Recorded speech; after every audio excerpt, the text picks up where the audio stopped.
E o Cai na Roda volta com mais uma edição. Nossa entrevistada de hoje é a ex-ministra Eleonora Menicucci.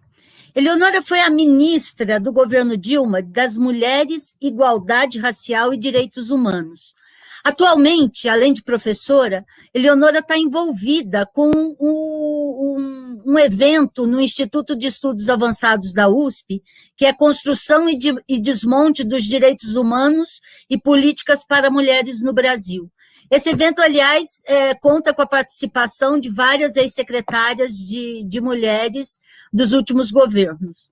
Eleonora, obrigada por sua participação aqui no Cai na Roda. Eu gostaria de começar com a primeira pergunta. Com a sua experiência em políticas para mulheres, qual a sua avaliação hoje do Ministério da Damares, que pegou todos os temas e fez o que está fazendo? Qual é a sua avaliação para onde nós estamos estamos indo com esse tipo de política? Olha, primeiro quero cumprimentar a Lourdes, a Ana Gabriela, a Patrícia e a Ofélia. Cíntia, que está longe. E, em nome de vocês, cumprimentar e dizer a alegria que é estar no GGN mais uma vez numa pauta, só numa pauta feminista de mulheres e sendo entrevistada só por mulheres. E, inclusive, com 3 mulheres jovens. Então, é muito bom. Eu cumprimento, mais uma vez, efusivamente, o jornal, o portal do GGN, todas as janelas que ele tem aberto de oportunidades para nós falarmos no momento que todos os canais são fechados. Não é? E a primeira questão é que eu fui a ministra mais longeva, eu e a Nilceia Freire, do governo do PT, mas a Nilceia, infelizmente, não está conosco mais, ela faleceu há 2 anos atrás. Ela foi no governo Lula e eu fui no governo Dilma. Só que não era Ministério de Políticas de Direitos Humanos, Mulheres, Igualdade Racial. Era Secretaria de Política para as Mulheres, com status de ministério. Né? E por que isso é importante destacar? Porque nos governos Fernando Henrique e Sarney, existia Conselho Nacional de Mulheres, de Direito das Mulheres, que a Jaqueline, a Rosisca foram presidentas. Eu era do conselho deste conselho, entre as várias mulheres feministas conselheiras, e que ficava no Ministério da Justiça e nós formulávamos, subsidiávamos o governo nas políticas de mulheres. A secretaria foi criada, a secretaria com nome de especial, foi criada nos últimos meses do Fernando Henrique, e foi a Solange Bentes. E depois, no governo Lula, ela foi recriada com nível de ministério, e não era especial mais, era Secretaria Nacional de Mulheres, com status de ministério. O que significa status de ministério? Significa ter recursos próprios, orçamento, estar no PPA, que é no Plano Plurianual, né? E ter um órgão ministerial, que era a secretaria, com status de ministério, para formular as políticas voltadas para os direitos das mulheres. E com recursos. Veja bem, recursos humanos e recursos financeiros. E com o avanço dessa concepção de secretaria, com status de ministério, nós fomos avançando e criamos nessa secretaria, a organização interna dessa secretaria era a mesma dos ministérios, com secretária executiva, que era a vice-ministra, com secretarias nacionais por áreas temáticas, né? Fizemos 3 conferências, uma foi feita na época dos conselhos, e eu fiz a 4ª conferência, fizemos 4, e conferências nacionais dos direitos das mulheres, que elas começam no município, estado e federal, vão tirando as delegadas, né? E essas conferências que nos subsidiam para formular os planos nacionais de política para as mulheres.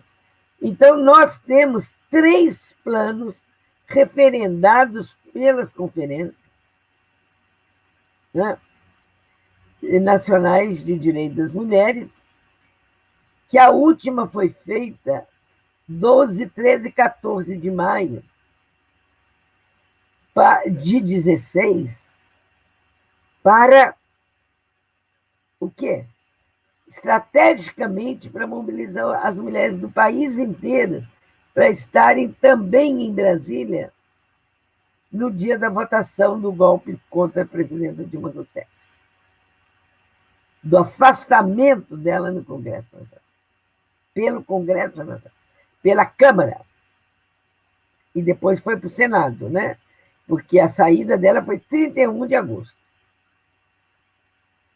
Então, essa data ela é importantíssima, porque as mulheres estavam lá, porque a presidenta Dilma foi a primeira e única mulher eleita e reeleita presidenta da República, e nos representou brilhantemente.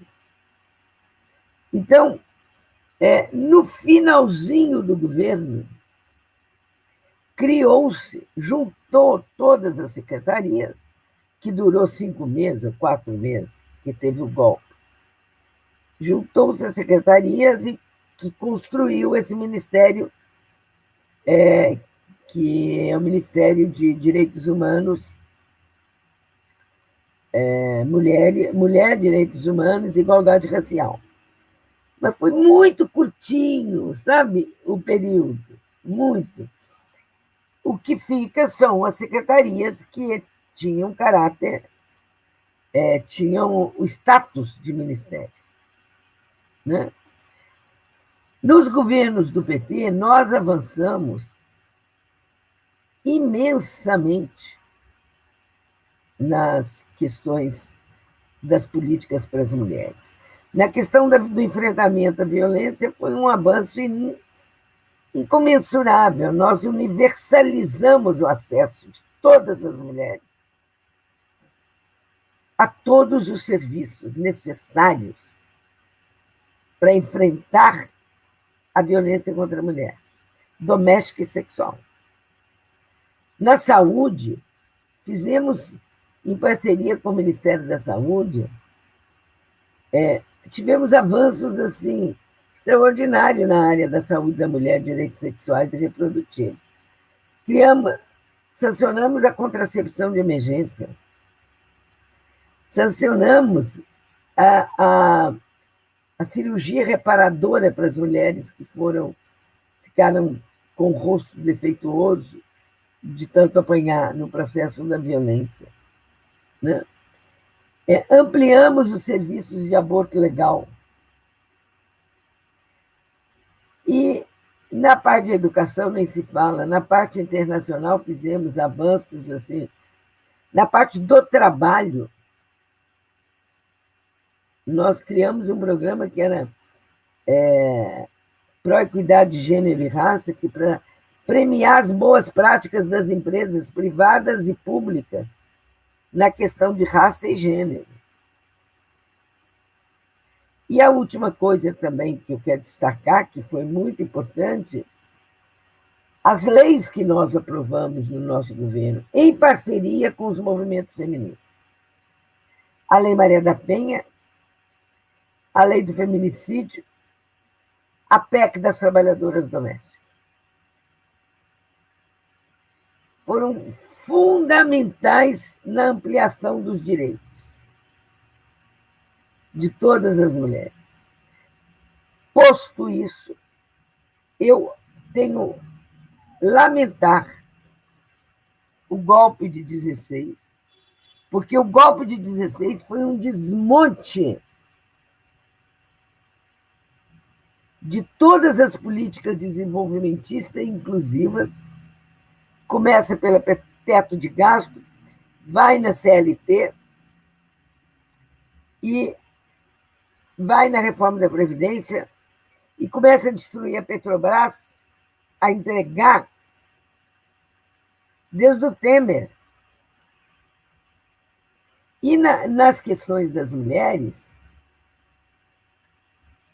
a Fátima Peláez, que foi a ministra no governo Temer, desmontou, começou ali. E a Damares não só completou o desmonte em todas as áreas, nos direitos humanos, da mulher e de igualdade racial. Mas desmontar é uma coisa, destruir é outra. Nós temos um texto escrito pelo Núcleo de Acompanhamento de Políticas Públicas da Mulher, ligado à Fundação Perseu Abramo, do qual eu coordeno, que é o NAP Mulher, sobre o orçamento. O orçamento de 21 não tem uma previsão orçamentária zero para as políticas das mulheres. Nem para a violência, nem para a saúde, ao contrário. Zerou. O DISC 180, que nós deixamos, eu deixei com bem equipadinho do ponto de vista financeiro, como do ponto de vista de recursos humanos, eles passaram para ouvidoria, uniram com o DISC 100 e passaram para ouvidoria.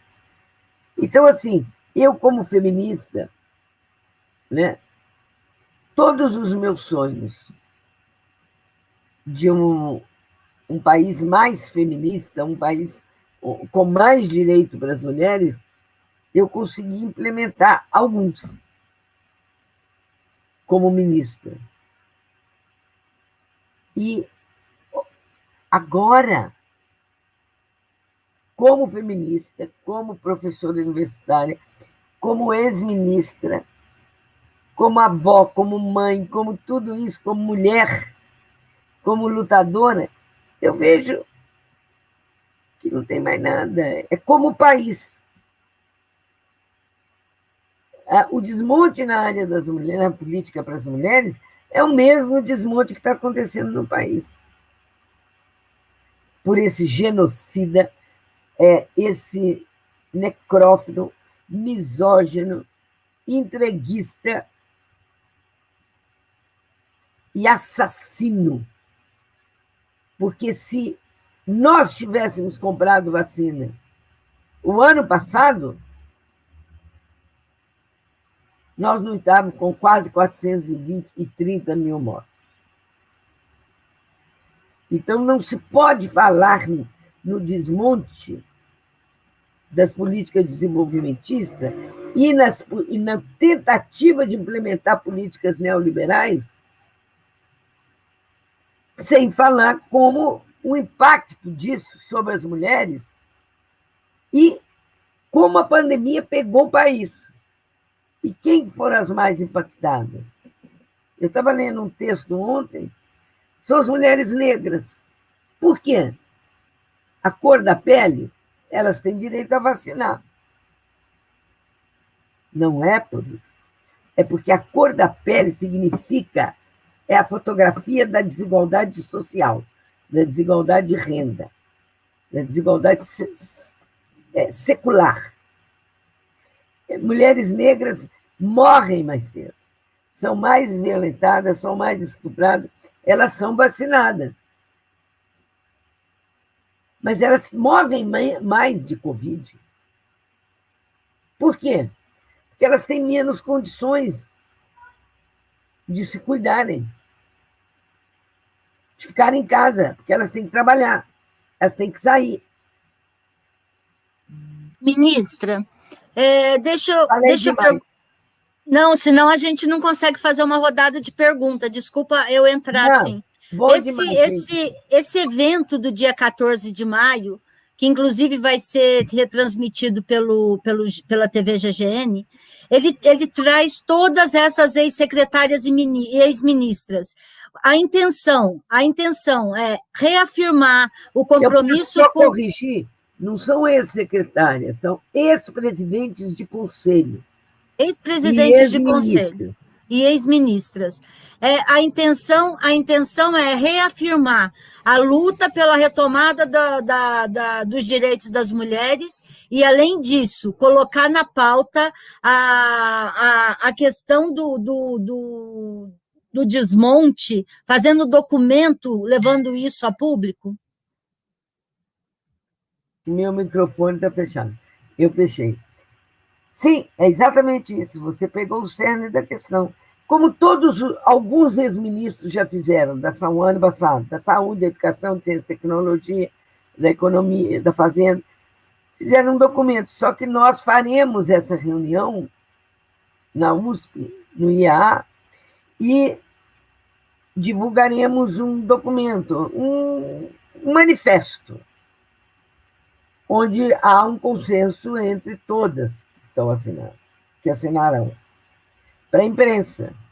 Porque só a reunião não tem a força que tem um manifesto que será divulgado. Ministra, eu gostaria de perguntar, você falou bastante dessa questão dos recursos, né, que a gente verificou do orçamento de 2021, que quase não tem aí recursos do orçamento para políticas de mulheres. Mas, além dos recursos, eu sempre toco nessa tecla da questão do assistencialismo, e eu gostaria que você falasse um pouco disso, né? Como o governo atual, ele trata, né, as políticas públicas sociais, porque a impressão que a gente tem é que as políticas públicas são quase sociais, né, ligadas às sociais, incluindo mulheres, são praticamente ou parece tipos de doações ou favores feitos, né, à sociedade para incluir essas pessoas, atender a essas pessoas. Então, eu gostaria que você falasse um pouco sobre isso, sobre esse caráter assistencialista atual do governo. Olha, Priscila, Patrícia. É porque o nome está pequititinho. A Patrícia. Sua pergunta é super... Na sua pergunta tem a resposta, mas eu vou dizer bem objetiva. Eu acho que não é nem assistencial. Aí eu discordo. Não, porque assistencial tem o foco da proteção. As políticas neoliberais não têm o foco da proteção. Não existe política, porque na época do Temer tinha uma política neoliberal implementada. Nesse daí é uma política genocida, é matar. E a mudança do nome do ministério percebe entre Secretaria de Política para as Mulheres. Pressupõe que é uma secretaria onde o foco é formular políticas para garantir os direitos das mulheres, certo? Olha esse nome, Ministério das Mulheres, da Família, de não sei mais o quê e não sei mais o quê. Primeiro, considera uma família, que é a família heterossexual, monogâmica, compulsiva, e a única família, porque se fosse família... Nós, no Brasil, já avançamos, inclusive via STF, Olha a comoção que aconteceu agora com a morte precoce do Paulo Gustavo, que era um indivíduo que deu uma contribuição enorme para o Brasil nessa questão das famílias, do S. Famílias. Porque existem todos os tipos de família. E com a dele, que vivia casado com o marido, e fez inseminação artificial e tem 2 menininhos. Esse é o exemplo do avanço dos direitos na época dos nossos governos, garantia desses direitos. Então, é uma política que não é assistencialista, é familista. Familista no sentido da única família. Não considera direitos sexuais e reprodutivos. Né? A política, por exemplo, que nós fazíamos transversais com todos os ministérios, Bolsa Família, para ter titularidade na mão das mulheres, Minha Casa Minha Vida, quem recebia, na maioria das vezes, eram as mulheres, a política de documentação para as mulheres rurais que não tinham documento, não tinha RG, as mulheres trabalhadoras rurais. Luz para todos, cisternas. Foi voltado para quem? Para melhorar a vida, garantir a melhoria de vida das mulheres. Lata d'água na cabeça? Não. Tem a cisterna praticamente no Nordeste. Então, eu acho que assistencialismo, embora eu discorde da concepção de qualquer política pública na perspectiva assistencialista, eu acho que esse governo nem assistencialista é. Entendeu? De verdade, eu acho que ele não é. Com a entrega, por exemplo, de funções que deveriam ser do Estado para terceiro setor, ONGs, né, igreja até mesmo, depender dessas igreja. Imagens. Por exemplo, as casas da mulher brasileira, que nós inauguramos em Campo Grande, Brasília, e íamos inaugurar de Curitiba. Aí, inaugurado. Aí deixamos iniciada com terreno Rio Branco, Fortaleza e São Luís. Fortaleza e São Luís, os governadores terminaram. E Rio Branco também. Só Campo Grande, São Luís e Fortaleza estão funcionando como dentro dos pressupostos do programa Mulher Viver Sem Violência, de atender as mulheres de forma integrada. As outras estão com desvio de função, que se você me perguntar, eu nem sei o que elas estão fazendo. A daqui, que nós deixamos prontinha, não deu para a Haddad inaugurar, inaugurou o Alckmin na época que ele ganhou. Veja, quem trabalha lá de psicóloga são estagiárias do Mackenzie, gente. Eu fui estagiária, eu tive estagiárias na vida, muitas, mas elas são temporais, sazonais, elas não dão continuidade ao atendimento das mulheres.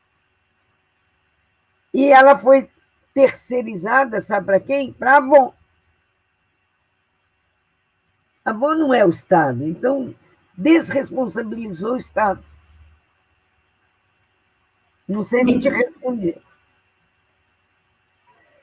Ministra, eu queria só arrematar a sua primeira questão, vou fazer duas aqui, se vocês me permitam. Uma olhando para o passado e uma para o futuro, porque para começar, eu sou uma eterna saudosa do que a gente não viveu, né?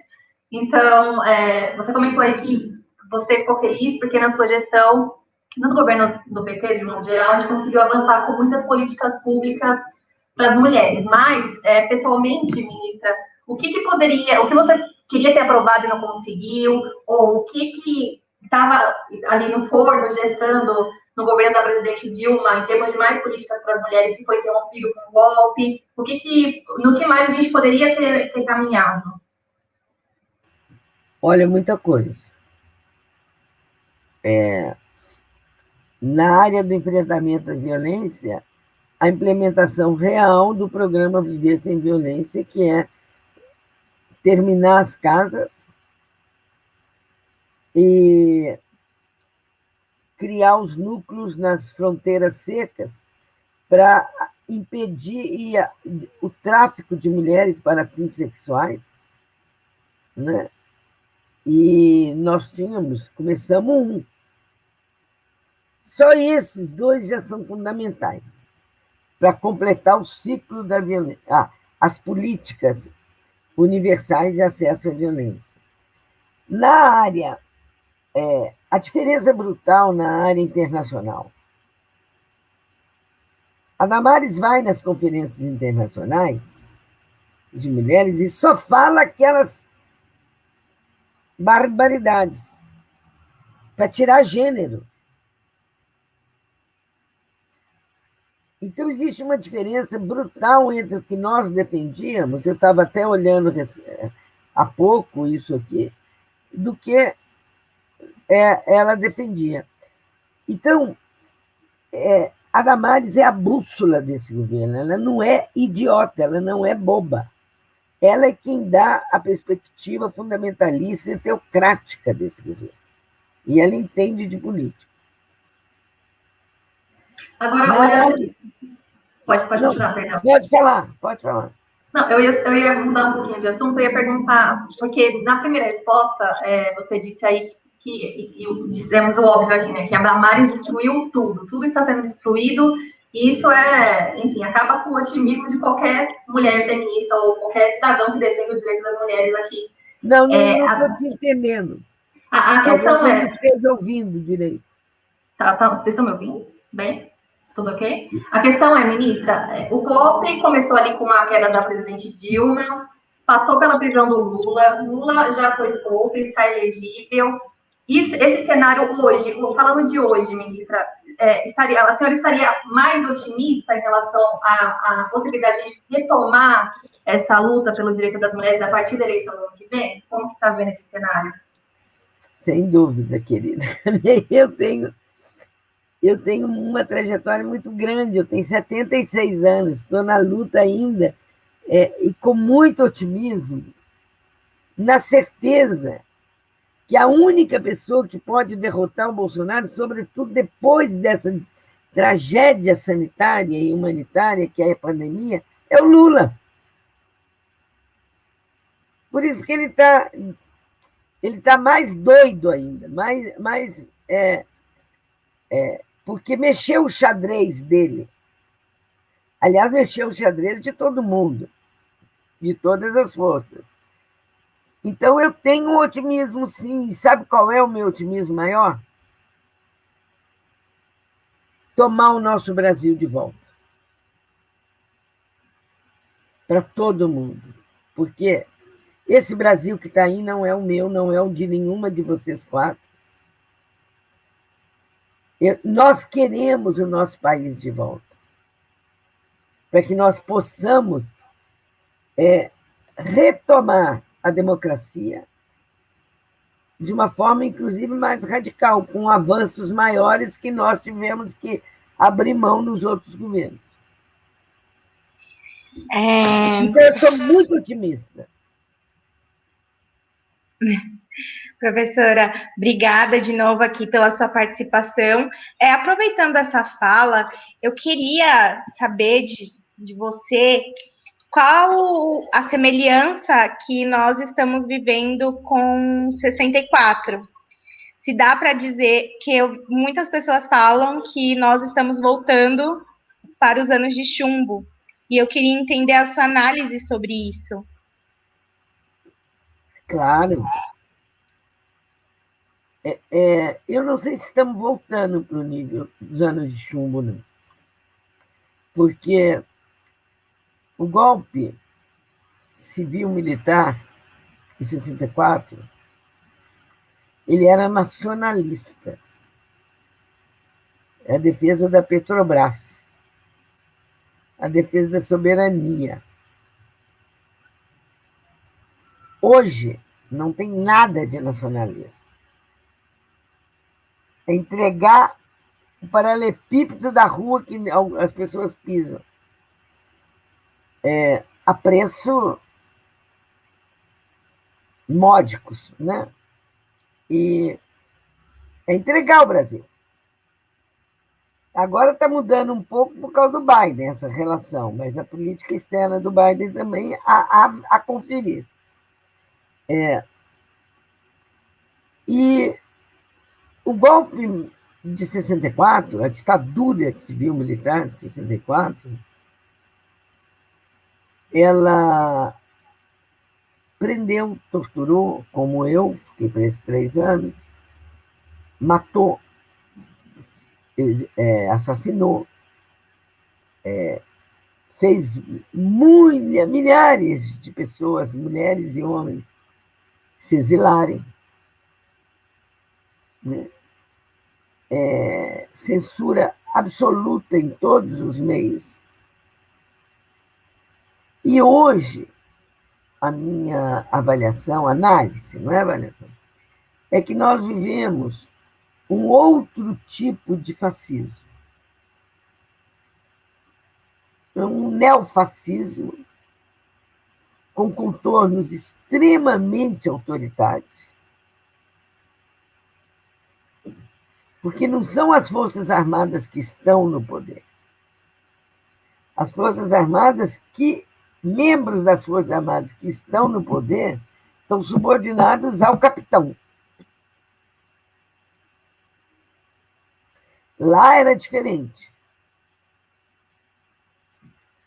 O que existe, o que é bastante semelhante, é essa tentativa da censura. É muito grande. Eu estou acompanhando de perto no Congresso Nacional essa mudança da Lei de Segurança Nacional, que eu acho fundamental, porque é um absurdo nós termos a mesma Lei de Segurança Nacional até hoje. E o Bolsonaro lançar a mão dela para proibir, para censurar. Né? Então, mas nós não temos prisão em massa. Há uma diferença. Agora, você me pergunta, eu vivi os dois. Qual é o pior? Não dá para dizer. Mesmo porque a pandemia mudou o quadro do país. É gravíssimo. E, na época da ditadura, os militares esconderam a epidemia da meningite. A epidemia, não era pandemia. E hoje, o alvo...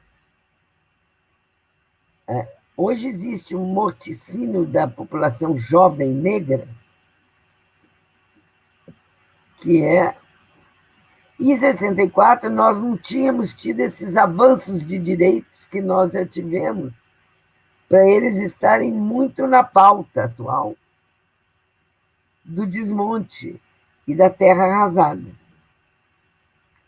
tanto social como economicamente e nas áreas temáticas. Ministra, a gente está vivendo um novo tipo um novo modelo de fascismo, é um novo modelo. Exatamente. Mas esse novo modelo, ele traz uma coisa, se em 64 os militares eram nacionalistas e agora eles são terra arrasada, é a política da terra arrasada, acabar com tudo, vender tudo, dar tudo. Com que perspectiva um novo governo pode começar a refazer o país? Então, assim, a Petrobras já foi fatiada, está sendo a Eletrobras, políticas públicas todas no chão, não tem uma que tenha sobrevivido com um pouco de decência. Então, que perspectiva tem um novo governo de retomar o país, aquele país que nós já vivemos, Como é que vai dar? Onde que vai conseguir chegar se num governo de 4 anos tem que refazer uma coisa que foi construída em 50 anos? Olha, Luz, é uma situação muito, muito crítica, muito, e muito corajosa. No caso do Lula, por exemplo, de estar se pondo, se colocando como uma alternativa, né? Mas eu acho que nós vamos ter que começar a reconstruir. Sabe o que é reconstruir? Todas nós sabemos, principalmente nós mais idosos.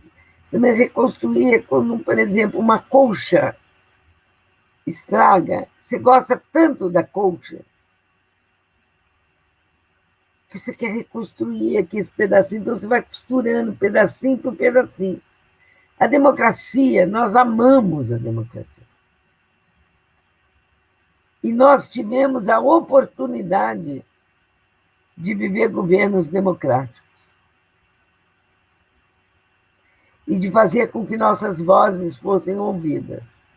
De uma forma geral, não só as mulheres. Agora, essa colcha está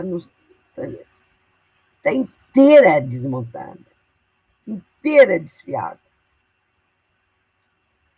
Então, é a democracia. Imagina uma colcha de quadradinhos que foi decomposta, destruída inteira, mas você gosta dela, sobraram pouquinhas coisas. Então, você tem que começar. Essa é a perspectiva da política. Porque se você não acreditar, você é cidadãs e cidadãos brasileiros. Se não acreditarmos, não há esperança. Não há esperança de movimento, de esperançar. Não há luta.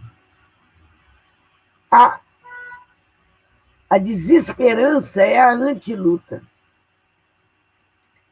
E nós estamos vivendo um momento que na minha geração nunca viveu. Eu sou da área da saúde coletiva. A febre amarela, imagina, mais de 100 anos. Essa geração agora, toda ela, até os idosos de 80 anos, ninguém viveu. Uma tragédia humanitária, planetária, feito essa do Covid-19. Então, nós no Brasil, afora as destruições de terra arrasada das políticas neoliberais implementadas,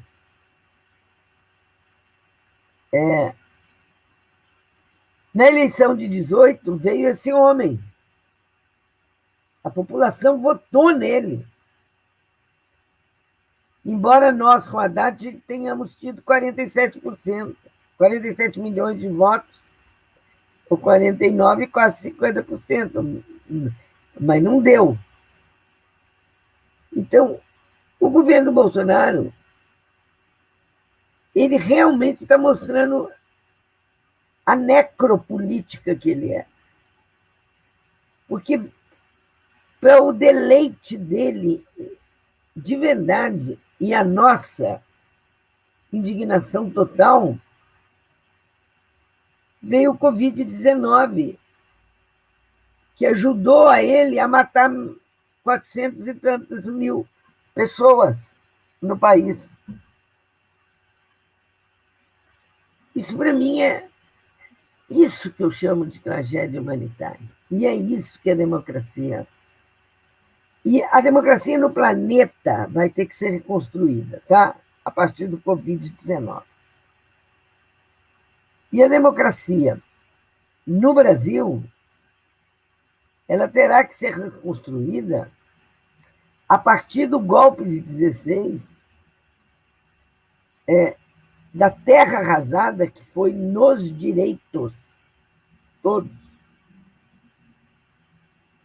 Olha a questão da insegurança alimentar / fome nós tiramos o país do mapa da fome.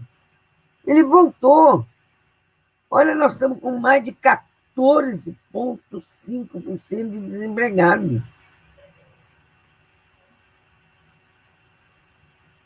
E um percentual muito grande daqueles desalentados que não cansaram, não tem.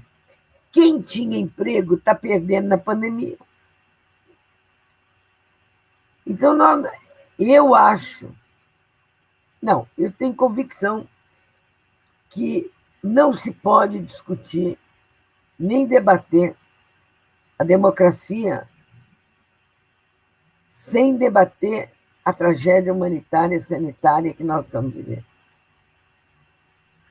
Ministra, falando disso, né, falando da pandemia, né, da tragédia atual, saúde das mulheres e violência contra mulheres na pandemia, né? Aqui no Cai na Roda, nós tivemos diversas convidadas, mulheres pesquisadoras, assistentes sociais, psicólogas, que trabalham diretamente com políticas públicas, e elas narram a falta de ferramentas, a falta de estrutura mesmo prática para combater os números terríveis que temos aí de violência contra a mulher. De forma prática, o que poderia ser feito, né, na atualidade, para ajudar, né? Ajudar não, né? A palavra ajudar não é correta neste caso, mas para atender as mulheres, a saúde das mulheres. A saúde e as mulheres vítimas de violência, não é isso? Isso. A saúde das mulheres e, claro, o cenário de violência contra as mulheres, denúncias, etc. Bem rápido. Todo mundo sabe, é de notório conhecimento, que o lugar mais inseguro para a maioria das mulheres são as casas. E as mulheres tiveram que ficar confinadas. Não é responsabilidade do Covid, não. Por causa dessa pandemia, tiveram que ficar confinadas em sua própria casa, vivendo com o agressor. Então, teve um aumento de 255% na violência contra as mulheres. E de mais de 85% de feminicídio. Qual é, hoje, a proposta que nós temos para acolher essas mulheres e retirá-las desse ciclo de violência? É nos juntarmos a uma proposta do CNJ, Conselho Nacional de Justiça, que tem um setor de mulheres, que fez uma proposta do X vermelho na mão.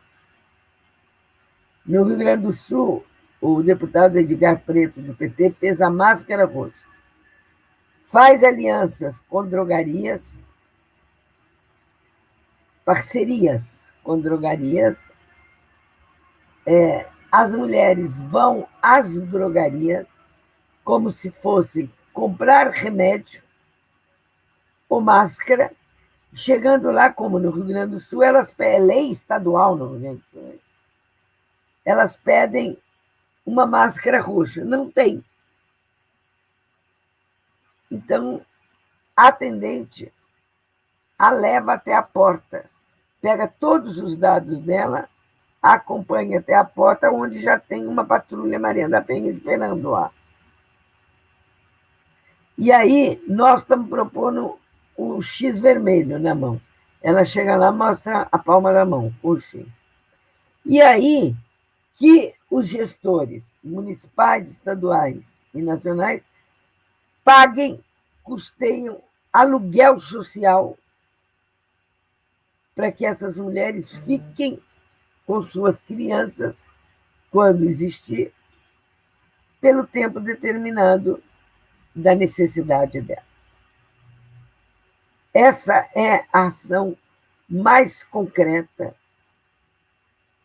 que eu considero de extremíssima importância. E a outra é fazer andar, fazer caminhar no Congresso Nacional um PL desde da minha gestão, que é de criar um fundo nacional de recursos para o enfrentamento à violência contra as mulheres. Ele está parado. Também é tanta coisa que acontece que, enfim, ele está parado. E esse fundo, a grande parte do recurso viria das loterias. Posso, professora? Mudando um pouquinho de assunto, a gente já recebeu diversas mulheres da política aqui no Cai na Roda e a gente sempre aborda esse tema porque eu acho que é importante a gente falar que é a questão da violência de gênero dentro do parlamento, né? Dentro da política. E queria saber, como uma mulher da política que trabalhou aí tantos anos nos bastidores, como que era isso? Como que era viver esse machismo? Como que foi enfrentar e tudo mais? Olha, é muito grande. Eu não trabalhei só nos bastidores, não. Eu fui linha de frente, né? Dentro do próprio grupo de ministros, é muito difícil. Porque nós não podemos nunca responder essa pergunta sem pensar no patriarcado. O patriarcado é cultural. Olha a violência que a Manuela Dávila sofreu ao longo da campanha política. Olha a violência que a Gleisi Hoffmann sofre constantemente. Olha a violência que a própria presidenta Dilma sofria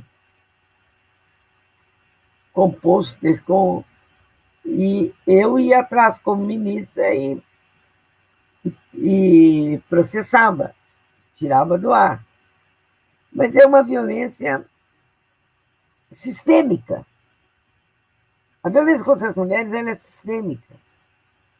E é por isso que eu digo que, se não considerar classe, que é o capitalismo, gênero, que é o patriarcado, e raça, que é a escravidão no Brasil, que não se resolveu, como fundantes do capitalismo, nós não conseguiremos avançar para um regime socialmente democrático e justo, numa radicalização da democracia. Então, a pauta das mulheres e a pauta racial não é identitária. Identitária é quando é um grupo de pessoas. As mulheres são 52% da população e mãe da outra metade. Como é que pode ser identitária? Identitária é LGBTQI+. Indígena é identitária. Deficientes é identitária. Mas raça, como é que pode? 49% da população é negra. E o Brasil não resolveu a questão da abolição. Aboliu, mas não acabou com a escravatura. Quando nós sancionamos a PEC das trabalhadoras domésticas, que é ampliar os direitos das trabalhadoras a todos os direitos da CLT, eu, quando voltava de Brasília, no final de semana daquela semana, eu quase apanhei no aeroporto de Congonhas. Umas 4 mulheres de classe média, que eu, ao fazer aquela lei, eu tinha tirado-as da zona de conforto. Ué, o problema não é meu, o problema é teu. Eu falei para ela, nós avançaremos, sim, no direito das trabalhadoras domésticas. Por que não? Que é a questão do patriarcado. Não sei se ficou clara essa minha resposta. Ficou sim. Eu só quero contextualizar, porque eu resolvi entrar nessa questão, porque essa semana a gente assistiu, a CPI da Covid está no centro, né, do debate, e a gente assistiu essa semana as senadoras mulheres que tiveram a chance de falar, que foram autorizadas, extremamente desrespeitadas e violentadas pelo Ciro Nogueira. Então, achei importante a gente falar sobre isso. Fundamental. Aliás, gostei muito, porque hoje, na fala, na CPI, eu vi no rádio, na fala da senadora Mara Gabrilli, ela levantou essa questão, que ela estava lá representando as mulheres que estavam na CPI, que não queriam deixar as mulheres. Os bolsonaristas não queriam que as mulheres participassem da CPI. Ora, é a violência de gênero na política, é ou não é? Olha aqui, nós 5, todas branquinhas. Eu de olho claro ainda, algumas outras. Tem uma negra.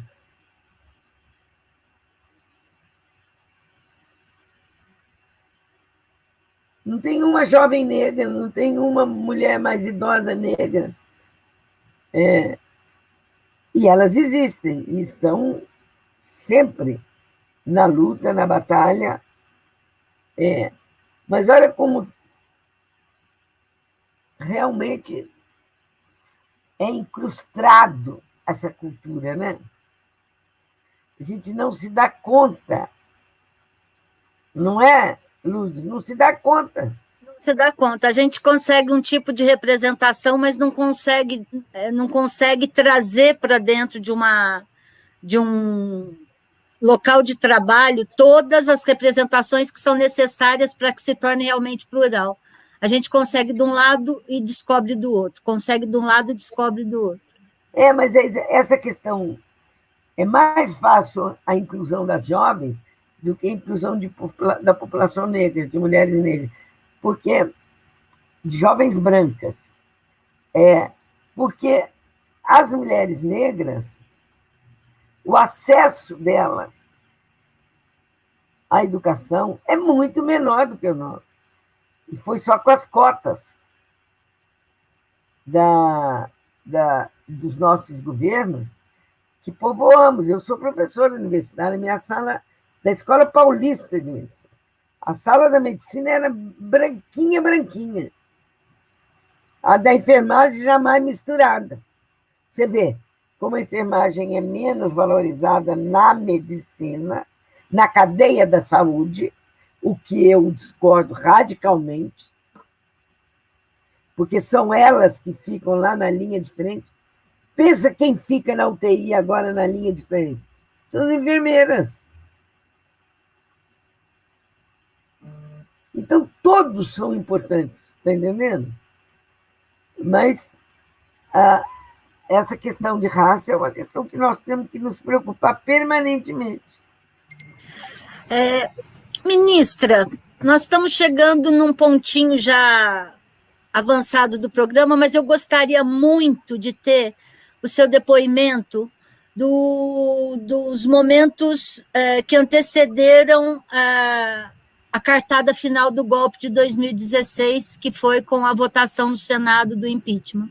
Como foram aqueles poucos meses que houve a resistência, sim, houve a resistência, mas já estava cartas marcadas, tudo já estava definido como ia acontecer. Como foi a relação com a presidenta Dilma? Como foi esse período entre os ministros e a presidenta? Como foi esse momento? Olha, a partir de maio, quando a Câmara, né, decretou o afastamento dela e o envio do processo para o Senado, são ritos do impeachment, né, que é golpe, não, do impeachment, mas o caso da presidenta foi... Muitos ministros tiveram que voltar, porque perderam os salários, tiveram que voltar para os seus lugares de origem, certo? Para retomar suas atividades. Eu fiquei em Brasília. Eu tive o privilégio de participar daquele núcleo que ficou lá no Alvorada. Foi um núcleo muito forte, muito importante. discutíamos, conversávamos, e eu conheço a presidenta Dilma desde Belo Horizonte, mas a serenidade dela e a compreensão do processo, para mim, me impressionaram. Ela, como sempre, atuante de manhã, de tarde, de noite, em todas as decisões. Então, por um lado, foi muito dolorido, muito doído, mas, por outro, foi um privilégio, porque eu pude presenciar a lucidez dela e a compreensão dela do porquê daquele golpe. Claro que a indignação dominava ali, mas foi uma experiência que culminou com aquela fala dela no Senado, que todas vocês viram, a retidão dela lá no Senado,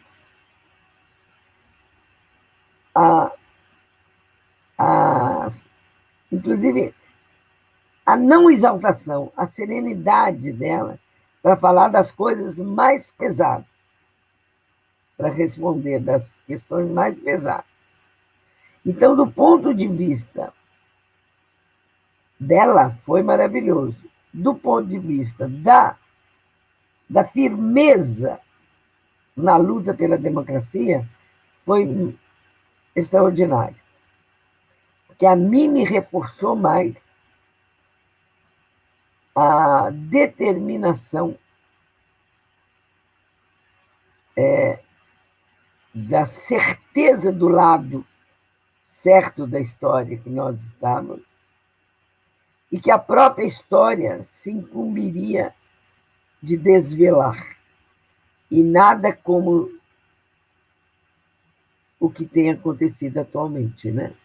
Porque não é só o presidente Lula que foi solto e foi absolvido pelo Senado.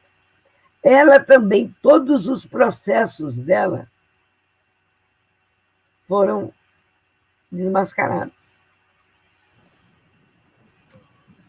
Uns até anulados, e outras absolvidos, não tinha culpa nenhuma. Mas já foi falado lá atrás que o golpe aconteceu não porque ela tivesse feito alguma coisa errada, mas... É porque fez tudo certo. É porque fez tudo certo. Exatamente. Exatamente.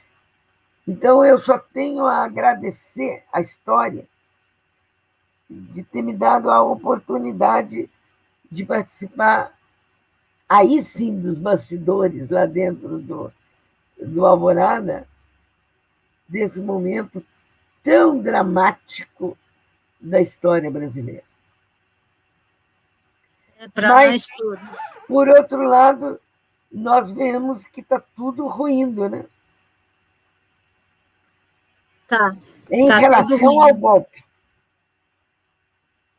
Do dia do golpe para hoje, o que nós já perdemos em termos de país foi uma coisa que inacreditável.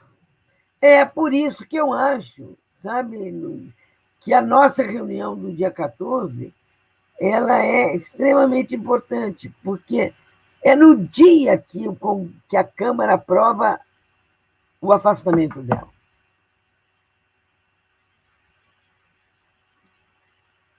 E que o Temer, ela sai com todas nós ministras e o Temer entra com aquele bando de homem gordo, velho, rico, do agronegócio, aquelas duas fotos, vocês que estavam de longe, foram simbólicas, não foram? Ela saindo toda arrodeada de mulheres. E ele entrando arrodeado de homens. De homens. E que homens! E que homens! Meu Deus! Que deu no que deu, né? Está dando no que está dando ainda. Então, o golpe não foi contra ela especificamente, foi contra um projeto que ela ali era a cabeça e representava. Eu não tenho a menor dúvida. E é inadmissível para o patriarcado ter uma mulher que comanda esse país. Essa é outra coisa. Foi a questão do machismo, da misoginia, a questão do patriarcado, porque com esse homem que está no poder hoje, olha o que é feito nesse país, e nenhuma voz se levanta. O que é isso? 106. Você não vê capas dizendo que Bolsonaro é um descontrolado todo fim de semana na Veja, né? Não vê esse tipo de coisa. É impressionante esse tipo de ver isso ainda no século que nós estamos, no ano que nós estamos. É impressionante, né? É impressionante. É desesperador.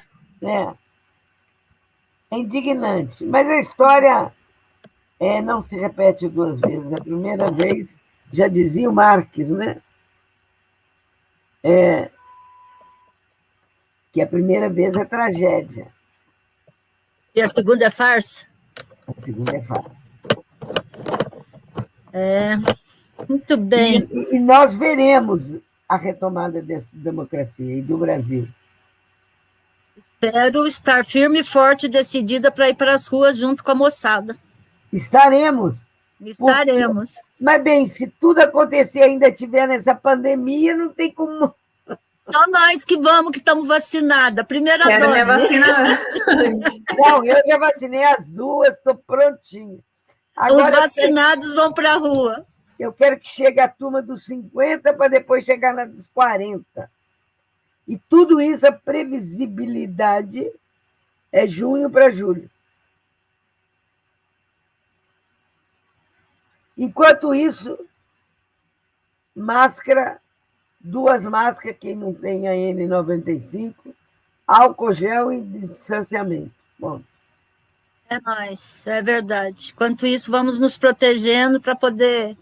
E essa juventude que não está vacinada tem que cuidar muito, porque a faixa etária de 40, 50, 30 que estão se contaminando mais. Verdade. Nós temos aqui... Não estão imunes, mas estão firmes na luta. Então, vamos usar 2 máscaras aí, meninada. Vamos usar álcool gel. E vamos que vamos. Álcool gel e não aglomerar. Muito bem, Eleonora. Foi muito bom conversar com você. Foi uma hora de prosa que a gente nem percebeu que tinha acabado. Quando eu olhei aqui o cronômetro nosso, já tinha passado um pouquinho. Foi muito bom. Eu agradeço, Luz, muito a todas vocês, a Ana, a Patrícia, a Cíntia, e dizer que foi um orgulho, uma honra muito grande conversar com vocês essa tarde e dizer que estamos aí, a vida que é da gente é coragem, dizia o Graciliano. Me permita agora, no final, só, pessoal, o evento que a Eleonora tá junto, esse evento é no dia 14 de maio, a TV GGN vai retransmitir o debate, o evento todo, se chama Construção e Desmonte dos Direitos Humanos e Políticas para Mulheres no Brasil. É do Instituto de Estudos Avançados da USP, e estamos juntos aí nessa luta para a gente poder colocar quanto mais informação a gente colocar, quanto mais elementos a gente der para o nosso público, mais essas notícias vão se replicando, essas certezas vão passando para frente. Estamos juntos, Eleonora. Estamos juntos, mais uma vez. Muito bom conversar com vocês. Obrigada. Força, a honra é nossa. Obrigada, Patrícia. Obrigada. Espero que volte em breve. Tem muitas curiosidades, muitas perguntas ainda aqui. Uma hora foi muitas coisas para falar, né? Muitas coisas para a gente falar ainda. Voltaremos outra vez. Perfeito, gente. Um beijo grande em cada uma de vocês. Tchau. Obrigada, beijo. Tá? Se cuida. Tchau.